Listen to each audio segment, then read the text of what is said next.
మాకు కూడా ద్రోహం చేసినారంటే పార్టీ వాళ్ళే మేము ఎవరు చెప్పుకోవాలి సార్? నారాయణరావు సార్ మీరు చెప్పండి, ఎవరు చెప్పుకోవాలా?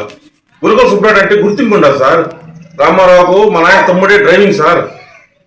డ్రైవింగ్ చేసింది మా నాయన తమ్ముడే. అప్పట్లో రాళ్ళు విసిరేసినా కానీ తోలుకొని వచ్చింది జీబును పోలీసులను వదిలిపెట్టేసేసి మా చిన్నాయనే. ఆయన రామారావు మా చిన్నాయనకు వార్చి కూడా ఇచ్చాడు. ఏమే అలాంటి గుర్తింపు ఉండేవాళ్ళము.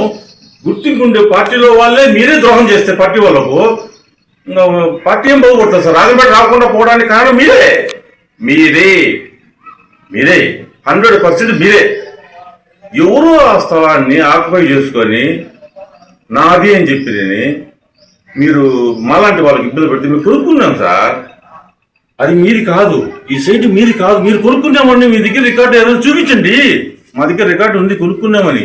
మీ దగ్గర రికార్డు లేదు, కోర్టుకు పోయినావు నాదని చెప్పి ట్రాంపరింగ్ చేసిన డాక్యుమెంట్స్ కోర్టు సబ్మిట్ చేసి నువ్వు గెలుచుకున్నావు. ఇప్పుడు పేసి మా డాక్యుమెంట్స్ ఒరిజినల్ డాక్యుమెంట్స్ తీసుకువేసి పెడితే ఇది మీరు లోకల్ గా పరిష్కరించుకోండి అని చెప్పి విజయవాడ కోర్టు ఇచ్చింది. అందుకని ఈ కోర్టులో వేసి మేము పరిష్కరించుకుంటాం. కానీ పాలన్న గారు వాళ్ళది ఈ ఆస్తి. కానీ చాలా అన్యాయం జరిగింది సార్, వాళ్ళకు చాలా అన్యాయం జరిగింది. బీదలు సార్ వాళ్ళు. దగ్గుబాటి రామయ్య అనే అతను, నేను కోయిట్లో సిటీలో మెయిన్ సిటీలో ఇద్దరు వెనక ముందు ఇండ్లు సార్. మేము కోయిట్లో పనిచేస్తున్నాము. ఆయన కోయిట్లో ఉన్నాడని చెప్పి మీరు దీని అంతా ఆక్యుపై చేసుకునేసి ఇది చేసుకున్నారు. ఆయన ఇక్కడికి వచ్చేసేసి బాగలేక దీన్ని ఏదో చేసుకుంటా అంటే మీరు ఆయన ఇబ్బంది పెట్టారు. ఆయన చనిపోయాడు. ఇద్దరు కూతుర్లు, ఒక కొడుకు, భార్య. ఆమె ఏమి అమాయకురాలు, ఏమి తెలియని అమాయకురాలు. ఎట్టా ఆమె బతుకుతారు? ముగ్గురు బిడ్డలు పెట్టుకొని.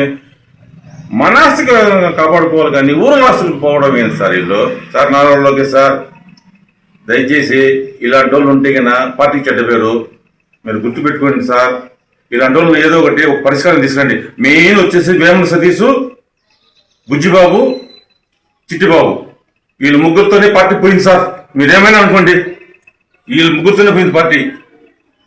ఈ రాజంపేట పోవడానికి కూడా అన్నమయ్య జిల్లా పోవడానికి కారణం వీళ్ళే అనుకో చెప్పాలంటే కన్నా. ఇటు చేసి పెట్టి ఈ పార్టీ రాలా అన్నమయ్య జిల్లా పోయింది. పార్టీ చరిత్ర ఉన్నది.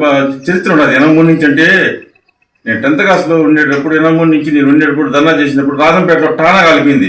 రైల్వే స్టేషన్ కాల్ చేసినారు, బుకింగ్ ఆర్టీఓ ఆఫీస్ కాల్ చేసినారు.